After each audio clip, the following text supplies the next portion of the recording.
শুধুমাত্র নামাজ কালাম পড়লেন, ইসলাম প্রচার করলেন আর আল্লাহর কাছে জান্নাত আশা করবেন, অসম্ভব। বন্দের হক যদি না দেন, কিয়ামতের ময়দানে এই নামাজ নিয়ে জান্নাতে যেতে পারবেন না, দাঁড়ায় থাকবেন। বান্দার হক এত ডেঞ্জারাস, সেদিন কেউ কাউকে চিনবে না। দুনিয়াতে বোনের হক মারছেন, বোন কিছু বলে নাই, চুপচাপ।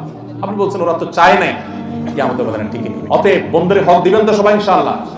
বন্ধুর হক দিলে মনে হবে কমে যাবে, আল্লাহ তাআলা আপনাকে আরো বেশি বাড়ায় দিবেন। আর যদি সব লুটে পুটে খান, যতটুকু অন্যায় খাবেন ততটুকুর বহুগুণ আপনার সম্পদ থেকে চলে যাবে, টেরও পাবেন। আমাদের দেশে বন্ধের হক এটা মেরে খাওয়ার জন্য একটা জাল মাসালা বাইর করছে। মাসালাটা হলো, অনেক এলাকায় আছে, আপনাদের এলাকায় আছে কিনা জানি না, মানুষ বলে যে মেয়েরা বাবার বাড়ির হক নিলে, বাবার বাড়ির জমির ভাগ নিলে তাদের এটা সয় না। এটা হলো বন্ধের হক মেরে খাওয়ার জন্য একটা জাল মাসালা বানাইছে। একই বাবার সম্পদ তুমি ছেলে খাইতে পারবা, তোমার সবে কোনো অসুবিধা নাই, ওই বেচারা মেয়ে খেলে তার সবে না, এর চেয়ে বাটপারি আর কি আছে? বন্ধের হক থেকে তাদেরকে বঞ্চিত করার জন্য বাবার বাড়ির হক নিলে তাদের সয় না, এই কথাটা বলাটা চিটারি। যারা বলে তারা সব প্রতারকের দল।